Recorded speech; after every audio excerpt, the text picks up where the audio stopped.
I want to begin reading in Psalm 33:12. Psalm 33:12. I love the psalm. I'm sure that most everyone does. I don't spend a lot of time preaching patriotic messages even during a patriotic time, but from time to time I like to share. And what I share today, I'm preaching to the choir because I won't tell you anything probably that you don't know.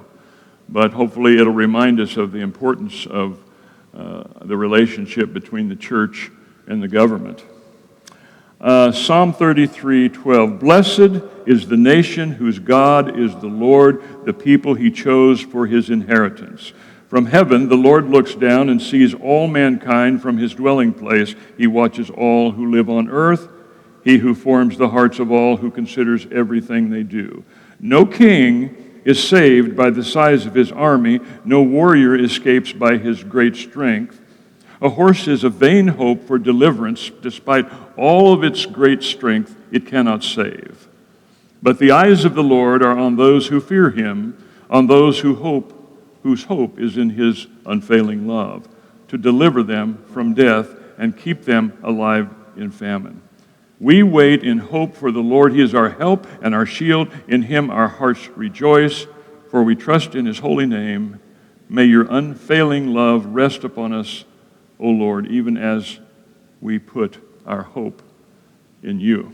I might tell you, not that any of you really care, but I don't usually wear a tie, but I was trying to be patriotic, and then we had a little problem over here with the water this morning, and so my wife tells me, now don't go over there and work this morning, because anyway, I changed all my clothing, and when I put this shirt on, which I keep in my office, it doesn't quite fit my fat little neck, so that's the reason it's open, and you didn't care, did you? So, this weekend that we celebrate the birth of our nation, the anniversary of the signing of the Declaration of Independence. It's kind of, when I say this weekend, I guess this is the one, although 4th of July is not till Thursday, but the anniversary of signing this Declaration of Independence. So a lot of things happen, picnics and barbecue and parades of various places. I think there will be a parade in Key Largo. I don't know when, maybe today, I'm not sure, maybe on the 4th. But so we like our barbecue and our symphonies and so forth. James Blaine made this statement: the United States is the only country with a known birthday. I didn't fact check that, but maybe true. It's a celebration worthy of our attention. Someone might ask, well, why talk about Independence Day from the pulpit in the church? That's a fair question. We'll talk about that as we go along. Surveys indicate 25% or less of Americans have read the Declaration of Independence, and I'm one that hasn't read it all the way through either. Have any of you read it all the way through? Probably haven't. I'm going to do that. Actually, I was going to do it before I ask you that question, and then I could say, I have, but I didn't get it done. If you should sit down and read it, you discover that the fundamental thesis of the document, the premise on which it stands or falls, is a religious appeal. The appeal is to the only authority that could substantiate it. The Declaration itself says to the supreme judge of the world, the truths that it says are self-evident only because Almighty God had already established those truths in his word. So there are many people, agnostics and atheists and maybe many people who say, well, there's no connection. There's absolutely a connection. As I share this morning, unless you think I'm not being truthful, you'll understand the connection between the country and our nation. No nation is quite like America when it comes to serving God. The document assures all who read it that those who wrote it and signed it were depending totally on divine providence. We're not saying they were perfect people. None of us are. But for the support and the preservation of the principles that we live by. As the Declaration of Independence was signed, Samuel Adams declared, "We have this day restored the sovereign to whom all men ought to be obedient. He reigns in heaven, and from the rising of the sun, or rising to the setting of the sun, let his kingdom come." After that, the Constitutional Convention of 1787, Alexander Hamilton stated, "For my own part, I sincerely esteem it a system which without the finger of God never could have been suggested and agreed upon by such a diversity of interest, and went on to say, in my opinion, the present Constitution is the standard to which we are to cling. Now, much of the world, and certainly many people in our world are saying, hell, this capitalism and all that goes on here, it's just terrible. Of course, they all want to come here. There's some reason for that, isn't it? People from all over the world wanting to come for the last 100 years, 200 years to America. Let me suggest that the birth of the nation is founded upon the Declaration. And without its biblical and theological premise, without its appeal to God, and without its dependence on a higher authority, it is simply a meaningless piece of paper. It's unsupportable theory. So here we are, 248 years. If I'm wrong about that, I'm sure someone will correct me. 248 years later, and we are maybe still the mightiest, at least military, I'm not sure economically, one of the mightiest nations, maybe we're still the mightiest nation that ever existed on the planet. In the year of our Lord, this year, 2024, what is the mission of the mighty? What did our founding fathers think it was? Well, the main thrust of the Declaration is about liberty. The struggle of human history has been the struggle always for freedom. The Magna Carta in 1215 stated, a free man is to be free. It was the battle cry of the French Revolution, liberty, fraternity, equality. It was even actually in the Communist Manifesto, which of course didn't deliver the goods. It's about freedom. The Bible also speaks of freedom. You will know the truth, and the truth will make you free. If the Son makes you free, you will be free indeed. A quote by Albert Einstein, everything that is really great and inspiring is created by the individual who can labor in freedom, which gives America a bit of an edge. So what is freedom and what does it mean? By the way, there's no absolute freedom. I'm free only within the predetermined limits established by whom? By the Creator. The question is not so much, what am I free from, but rather, in the eyes of the Lord, what am I free for? In July 3rd, 1776, or on July 3rd, George Washington wrote a letter to his wife, and it included these words, in a few days, you will see a declaration setting forth the causes which have impelled us to this mighty revolution and the reasons which will justify it in the sight of God. I am fully aware of the toil and the blood and the treasure that it will cost to maintain this declaration and to support and defend these states. It goes on to say, through all the gloom, I can see the rays of ravishing light and glory. So the father of our country is not really a naive dreamer, and he's not unhinged, and he's not a fanatic. He understood there would be a tremendous cost and a price to pay for the freedom. 100 years later, the question of freedom was still in doubt, as stated by President Abraham Lincoln. How many of you had to learn, or how many of you did memorize the Gettysburg Address when you were in school? Any of you still have it memorized? Because if you do, I'll bring you up here and I'll let you read it. All right. I never memorized it, but I think I tried. Well, I think there's time to read it this morning because it's amazing. One of the most famous speeches in American history. 7 years ago, our fathers brought forth upon this continent a new nation, conceived in liberty and dedicated to the proposition that all men are created equal. Now we are engaged in a great civil war, testing whether that nation or any nation so conceived and so dedicated can long endure. We are met on a great battlefield of that war. We have come to dedicate a portion of that field as a final resting place for those who here gave their lives that that nation might live.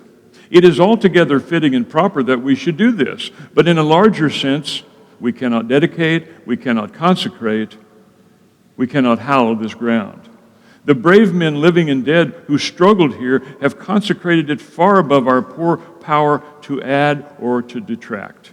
The world will little note, we're still talking about it, the world will little note nor long remember what we say here, but it can never forget what they did here. It is for us, the living, rather, to be dedicated here to the unfinished work which they who fought here have thus far so nobly advanced. It is rather for us to be here dedicated to the great task remaining before us, that from these honored dead we take increased devotion to that cause for which they gave the last full measure of devotion. That we here highly resolve that these dead shall not have died in vain, that this nation under God shall have a new birth of freedom, and that the government of the people and by the people and for the people shall not perish from the earth. That is a genius, small, incredible piece of literature. He knew the cost of liberty. It has been said that Lincoln never spoke of liberty without tying that word to responsibility. Leaders and statesmen and patriots know that liberty is not a destination. Never a destination, it's a journey. It's always a journey. We're still on that journey. As you watch in the news, you know we're on that journey. It's never ending. The cost of freedom is still high. It requires dedication, it requires responsibility and toil, and sometimes blood and prayer. There's something exciting about an experiment, being a part of a great experiment. A lot of people gave their lives for that great experiment, by the way, who signed that document. But we're still in the experiment stage, and we always will be. The success of the experiment is as precarious today as it was 248 years ago. Existing democracies are still threatened. We see it all the time. Many countries are ruled by unholy dictators. The pressure is always present. Following the writing of the Constitution, Benjamin Franklin met with newsmen and other citizens, and this is what he said: "We have given you a republic if you can keep it." And that's the tough part. Freedom is not something merely to be enjoyed. It's something that has to be sustained and worked at. It doesn't remove responsibility. In fact, it produces responsibility. During the days of the slave trading, which was a shame, a slave ship was traveling from Africa to America when the slaves, some 200, broke their chains. They overpowered the crew, they killed the crew, and they threatened, well, in fact, they threw them overboard. And then they thought, we're free. It's just one little problem. No one was trained to sail the ship. No one knew how to sail the ship. We broke the chains of tyranny. We overpowered the British. We're traveling on the good ship Freedom. 248 years later, who's sailing the ship? The people or the King of Kings? We're drifting precariously close to the shallows and the rocks and the reef that will destroy us. You all watch the news. If you watch the liberal news, then you kind of fuss about, well, they're not telling the whole truth. And then you go to the other side, which might be a little more centrist or conservative, and you think, well, I think that's the truth, and it makes you just as nervous. The lies and the truth, it's all not good news when we look at everything that's happening in our world. And it seems like, what can we do? What can we do about it? But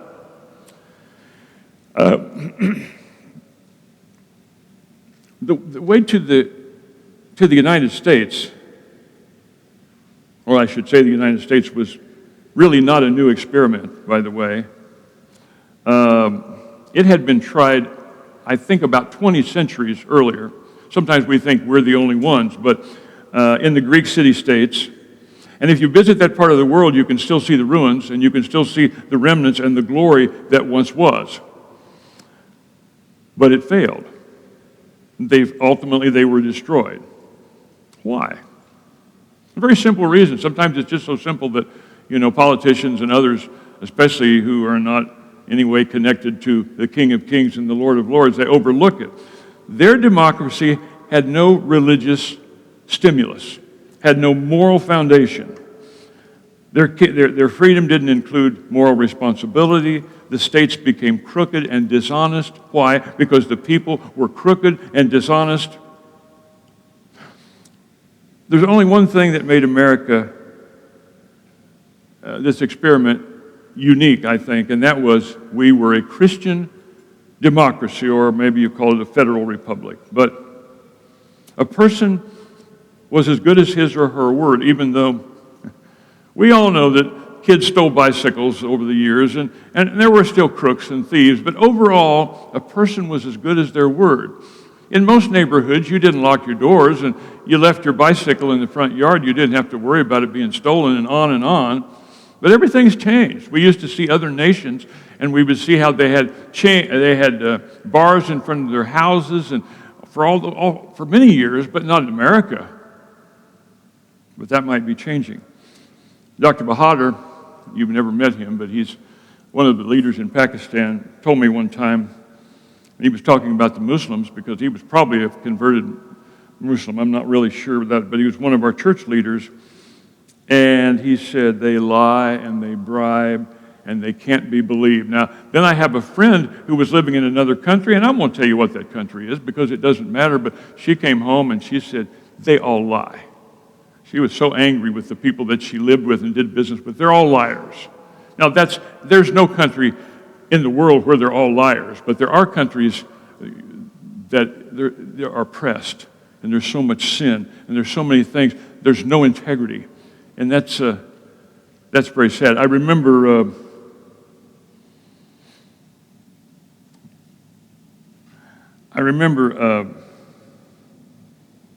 I was talking about the flag. I remember a man named R.K. Story that you wouldn't know, I don't think, because he was in a different denomination of the church and he's sort of history. But a lot of my family knew him, and he and his family were in Japanese concentration camp during the war. They were missionaries. Their daughter died there, and the rest of them were taken by the Japanese, and they were held there for a long period of time. And the people burn our flag and make fun of the flag, and they have nothing good to say about the flag. But I can ask my wife, I guess. He wrapped himself in the flag. Was that after he got back to the States or when he first saw a flag? Oh, he was speaking. The flag meant so much to him because of the freedoms that they had lost and the daughter that had died there and all of the things. And even, I don't know if we still see it, but even in my lifetime, I remember people coming home from other countries and getting on their knees and saying, so great to live in this country. I'd like for it to remain that way, but God only knows. There's only one thing over the years that held us together, and that was one nation under God. Now, could you mention one other thing that has held us together? Nothing else. Nothing else. Well, some people, I know, skeptics will say, about this God thing, we're strong. We're strong because God made us strong. God prospered this nation. And when we become so prosperous, we suddenly forget why and how it came about. We think we did it. Anyway, this was the dynamic, this was the inspiration, this was the goal of the experiment. And like I said, I know I'm talking to the choir. I wish I could be talking to people who really needed to hear it, because I think most of us agree on the basics. But it's a simple axiom. Lose that force and you lose the nation. Lose that power and the country's ultimately gone, at least in the way that it is now. So what do? Well, as evil and crime and corruption grow, do we pass more laws? We see that doesn't seem to matter. We just elect rogue judges and prosecutors. And, if you commit a murder in California, then there's a good chance you might just get probation and a little slap, but just don't kill anybody else. Now, you say that's an exception. That's kind of pushing it. No, not that much, really. Just watch the news. Someone said 35 million statutes on our books, still no improvement. You increase the size of the police force. Of course, we don't like the police anymore unless we're in real trouble. I do. I fly the flag with a blue stripe in it. That probably makes me a liberal to the woke people, but that's okay. Continue to build up our armed forces to protect our island? No, not necessarily. Consider the Great Wall of China. Any of you been to the Great Wall of China? I'm surprised. One. Built 210 years ago, before Christ, 210 years before Christ. Yeah, let's put it that way. Why? For protection. 20 feet high, 30 feet wide. It extends about 4,000 miles. A guard tower at one time was at every 100 yards in a tower. But the wall failed. The nation was overrun. The wall was compromised again and again and again. Why? Really simple. Corruption and dishonesty. The guards could be bribed. Lack of honesty and integrity. So here's the point. No nation is stronger than the character of the people. No chain is stronger than the weakest link. By the way, a strong defense does not produce character. What about America? The words of General Omar Bradley kind of jump out at you. America today is running on the momentum of a godly ancestry, and when that momentum runs down, God help America. And then, if I can pronounce his name, Alexis de Tocqueville. Did I get that right? Those who are not actively religious, this is what he says, those who are not actively religious in America today are traitors. Traitors to God and traitors to this country. Then he went on to say, the unchurched in this country are parasites living on the spiritual momentum and the stability produced by other people. And like all parasites, if they're not building, they're destroying. I think that from a moral perspective, he does make sense. Listen to the words of Washington in his farewell address to the nation. The foundation of the republic is morality. It is foolish to suppose that we can have morality without a religious impetus. So I kind of compare the nation to the church because people pray for renewal and revival in the church and in the community, and when it comes, it benefits the whole church, but it does more than that. It benefits the community. You can look at the statistics in England when the great revivals were there and how it changed the face of society, although it was only about 2 or 3% of the people that were actually a part of that revival. When citizens live moral, prayerful lives and they think their righteousness is something that affects not only them, but the entire nation. The masses enjoy the ride. But what happens when the righteous disappear from a nation? Well, seems to be happening. Now, there's one thing more about freedom that our forefathers knew. It isn't safe. As long as one person in this world is under tyranny. The Declaration of Independence wasn't really for just 13 colonies. It was written for the whole world because it says all men are created equal. I think about how many people in the world that live under something so much less than we do. They're told what to do. I'm just reading in England or in China where they're harvesting bodies. I can't tell you the name. I read it all the time because I take Epoch News. If you want to know what the news really is, take that newspaper. It'll come in Friday week. That'll scare you though because they tell you the truth about everything. But they talk a lot about China because I think there's a basis or a background in that group. And there's a group. You know the name of that, Nicole? Falun. Say it again. Say it loud.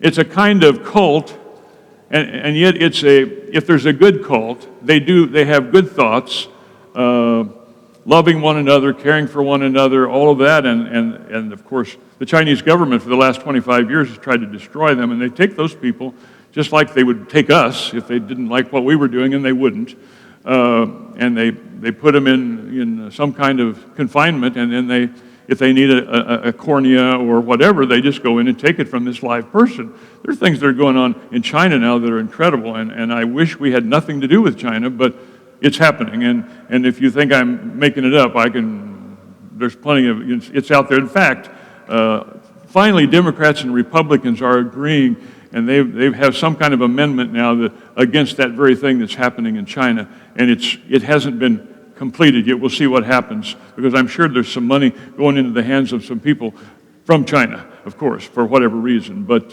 it's a very sad state of affairs that we see in our world, and we don't want to be there as a nation. Anyway, never safe. Never safe. Written for everyone. It's not a selfish enterprise. It's an example for the entire human family. And I think about people. There's the only hope for many people in the world is to know Jesus Christ and know that one day they're going to be with Him in heaven and they're going to know equality. Anyway, I grieve for some people, the way they suffer.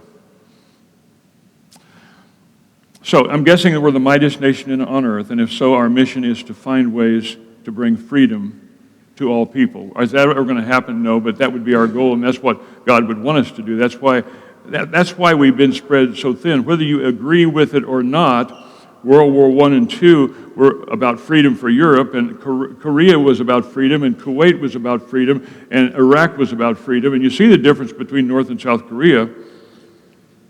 The moral question is, how much should we do, and how much can we do? A few years ago, on the 4th of July, a news reporter in Madison, Wisconsin, handed a slip of paper to 122 people and asked them to comment on the words that were typed on the paper. And these were the words. We hold these truths to be self-evident that all men are created equal and that they are endowed by their Creator with certain inalienable rights, that to secure these rights, governments are instituted among men, deriving their just powers from the consent of the governed. That whenever any form of government becomes destructive to those ends, it is the right of the people to alter or abolish it. After reading those sentences, the reaction was, well, some people thought it was a little radical, and some said it was silly idealism, and quite a few thought it was probably written by some communist. And of the 122 people, 13 people recognized it as a part of the Declaration of Independence, an indictment against public education in America, K through university. And we've let that happen for years. So we're free people. That's good for us. What was the real source of our freedom? Well, let me read a little bit more from Psalm and then a couple of other verses, and maybe you can go beat the Baptists to lunch. Or the Catholics. Psalm 44. It was not by their sword that they won the land, nor did their arm bring them victory. It was your right hand, your arm, and the light of your face, for you love them. You're my king and my God who decrees victories for Jacob. Through you we push back our enemies. Through your name we trample our foes. I do not trust in my bow. My sword does not bring me victory, but you give us victory over our enemies.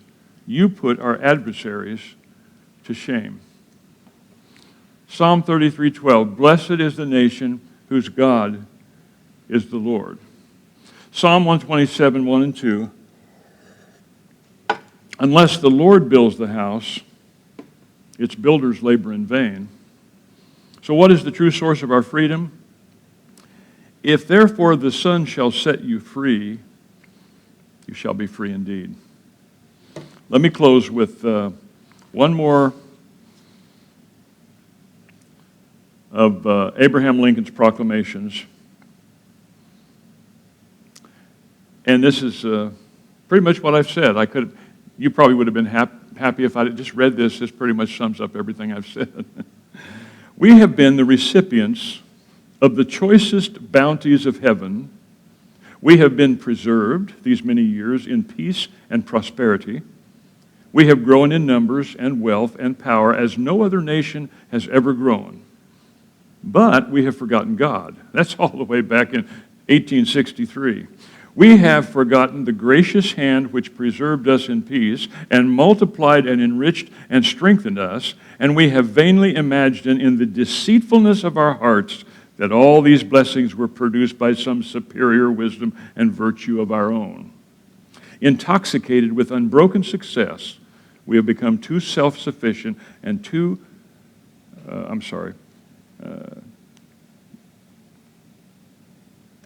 Boy, when I get lost, I really get lost, don't I? Intoxicated with unbroken success, we have become too self-sufficient to feel the necessity of redeeming and preserving grace, too proud to pray to the God that made us. It behooves us then to humble ourselves before the offended power, to confess our national sins, and to pray for clemency and forgiveness. And that's probably the only thing that we can do. If God calls you to do something else, go do it. If he calls you to go picket somewhere, do it. He didn't call us all to the same thing.